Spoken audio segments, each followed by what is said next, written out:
Hello everyone, good soul. I'm Nithyassari from India. Today I will be presenting about space medicine. So this is a small introduction about mission 126. So it's a very special mission named Carzons. We are from 7 different participating countries. And earlier the crew members they presented about many fields like psychology, leadership, IT, mission control, and so on. Today, I will be presenting about space medicine. So, starting from the introduction, what is space medicine? So, space medicine is the practice of medicine on astronaut in outer space. Space medicine is fundamental to human exploration of space. So, it supports survival, function, and performance in the challenging environments. We all know that the branch of medicine that deals with the psychological and biological effects on human body in outer space. So the external factors like microgravity, radiation is not same like on Earth. As we move out of Earth, these gravity and radiation, it just plays a very important role in maintaining good health. So our human bodies will face more changes like tiredness, weight loss, bone loss, and many things. So let's uh, let's say space medicine is a very important sector. So there are space medicine is very vast area. Like it do have many subtopics like first aid, telecommunication, operating medical equipments, biomedical engineering, and so on. So there are also many areas of trainings like rehabilitation, etc. So the list goes on. So let's see what happens to our body when we go out from our homey earth. So as I told you before, the external factors it affects a lot. So we can see this much of changes in our body. For example, cardiovascular dysfunction, muscular atrophy, upward fluid shift. The blood which flows from leg to heart. So the upward fluid shift, which just leads to the problems in eyes, and sometimes it may affect our brain too. So osteoporosis, depression, and many more. So there are many changes which just happens to our body when we move out from the earth. So first aid. So first aid is very important. Like it is the initial assistance given to the astronauts who is injured or has become unwell. So why we need first aid is it perceive life. It's first aid just alleviates suffering. It just prevents the condition from worsening and promote recovery. So here is a small picture which just describes about the recovery position of which we learned from the first aid. So CPR, which is a life-saving skill, when we move out of Earth, the blood flows from the leg part to the heart part, which just decreases the amount of blood in the heart and blood vessels. And also, due to this, there may be more heart disease like cardiac arrest and so on. So the astronauts must know about this CPR because, as astronauts in microgravity could suffer a cardiac arrest and they need immediate CPR. So it is an emergency procedure which consists of chest compression, often combines with the artificial ventilation, and uh, the breathe after getting some cardiac arrest, the person will be unable to breathe and they may face more difficulties. And the point here is doing CPR in Earth and doing CPR in Mars is not same because they will be doing CPR in microgravity, whereas in Earth we will work everything against gravity. So this is a picture which just shows how they do CPR in microgravity, and it is a very tough process. Like the persons will be floating here and there, and we need to control everything. So we the first aid and CPR, these are the primary things an astronaut should know because if something happens to them, they should know where to start and how to solve it. So these first aid trainings and CPR is very essential part. So this is a training syllabus for the Martianauts, like in the field of space medicine, starting from first aid training. As I told you before, it is a very essential part and a basic requirement so that if any emergency happens to the astronauts, they can use this knowledge. So it just that this first aid training itself, it includes CPR also. So this training needs 2 hours. Operating medical equipments. So there will be more medical equipments like ultrasounds, defibrillators, AI technologies, and robots and all that. So the astronauts, we need to train the astronauts in such a way that they need to know how to work on with those medical equipments. So this training involves 1.5 hours and surgeries in zero gravity. So like before, doing surgery on Earth and doing surgeries on outer space is not same. So we need to train the astronauts in such a way that they can do surgeries even in zero gravities. So because if any astronaut got injury and in case of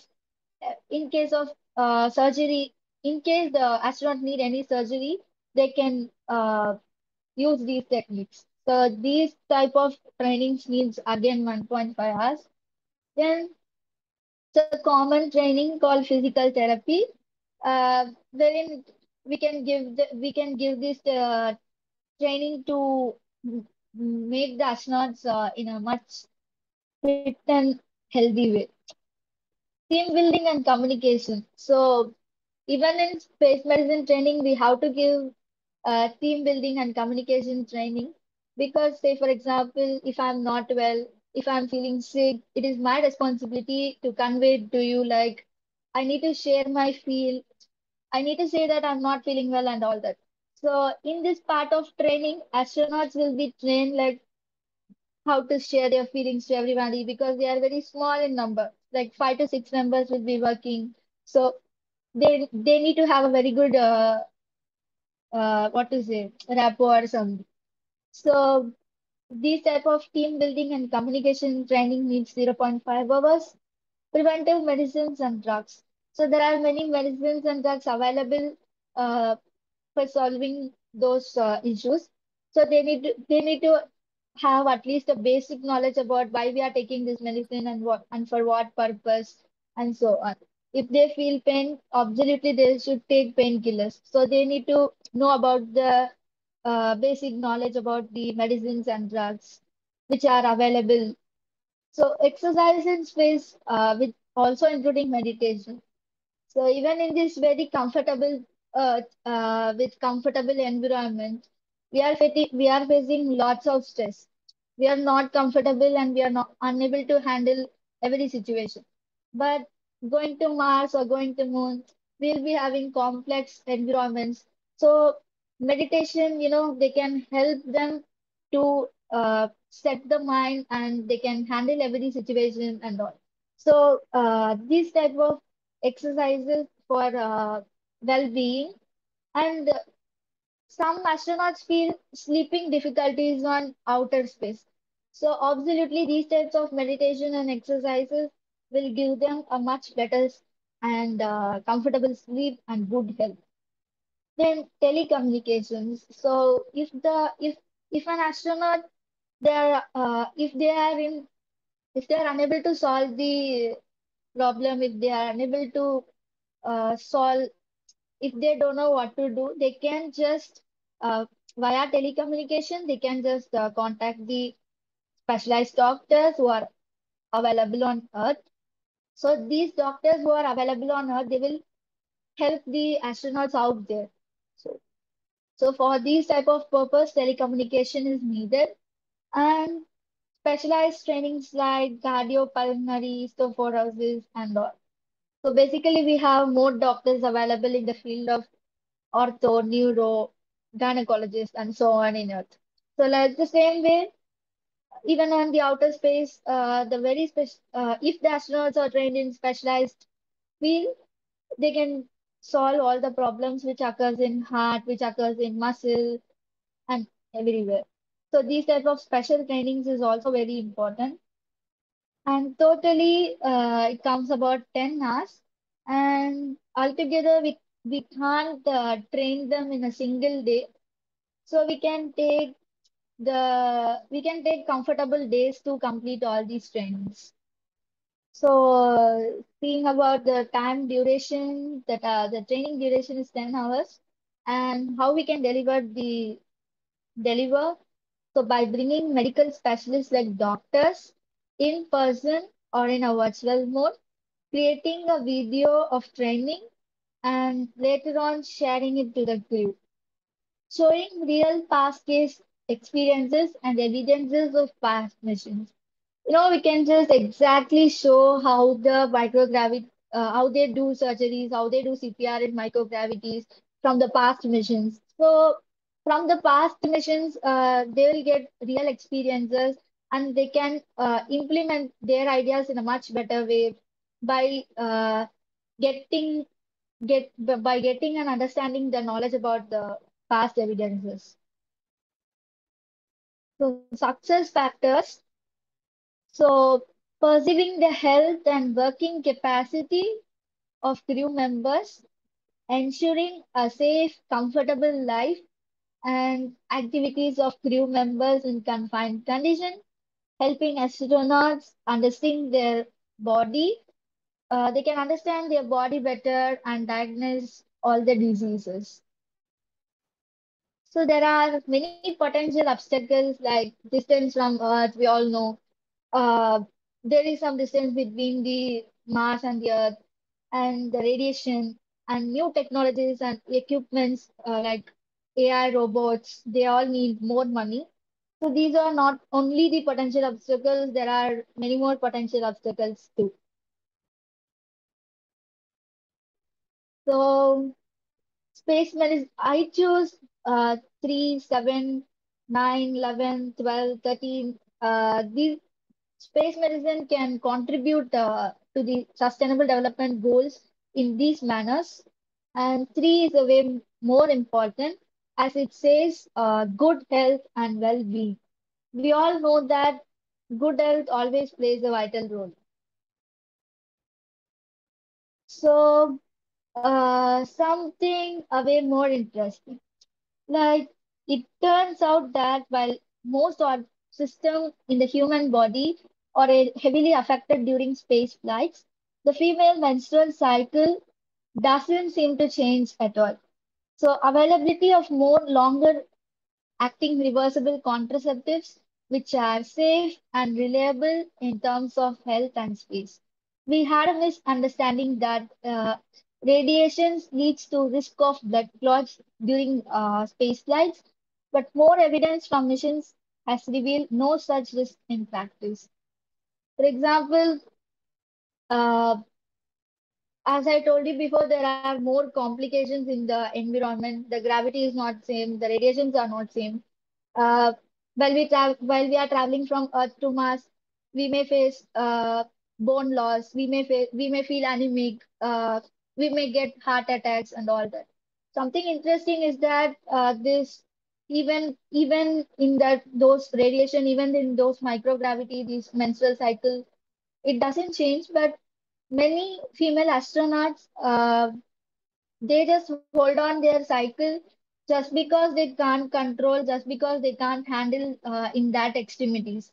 So this This field needs more attention, and the flight surgeon who is responsible for training the astronauts, they should train in such a way that all the female astronauts, they feel comfortable, and they can get what can I say, like they can face everything at anywhere.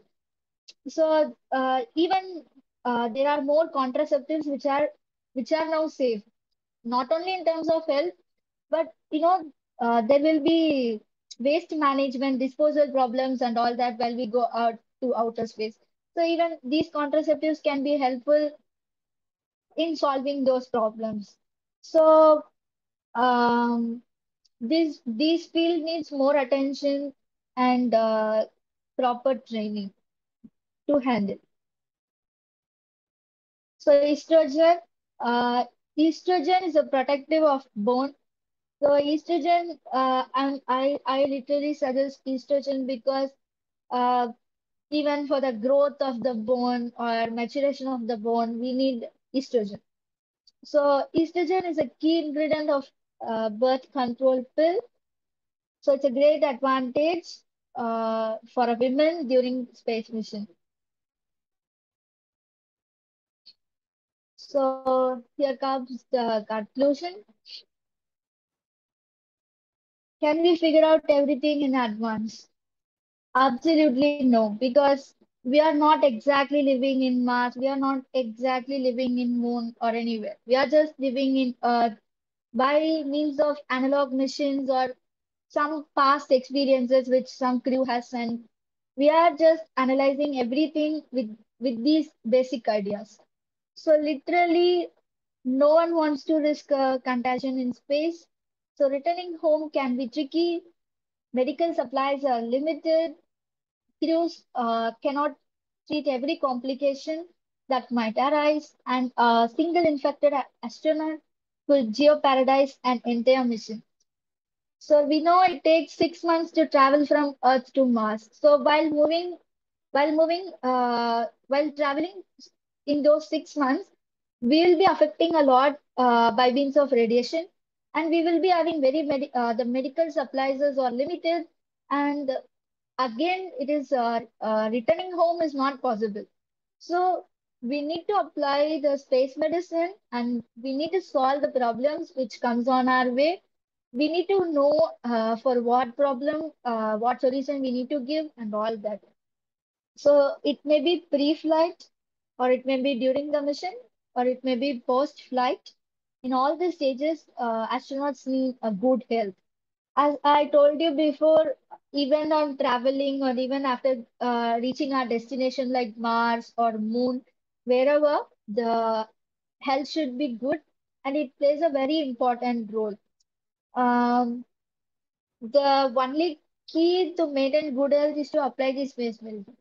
By knowing all the things about space medicine, by understanding everything, we need to apply it in a right way. If somebody got injured, if somebody is saying they have muscular atrophy or something, we need to know how to solve. So this space medicine helps us to maintain good health and maintain a comfortable life. So that's all I conclude about. And these are my references and links for training. And these are my personal contacts, my LinkedIn account, Instagram. And, you can email me whenever you want. I'll be available to answer. Thank you.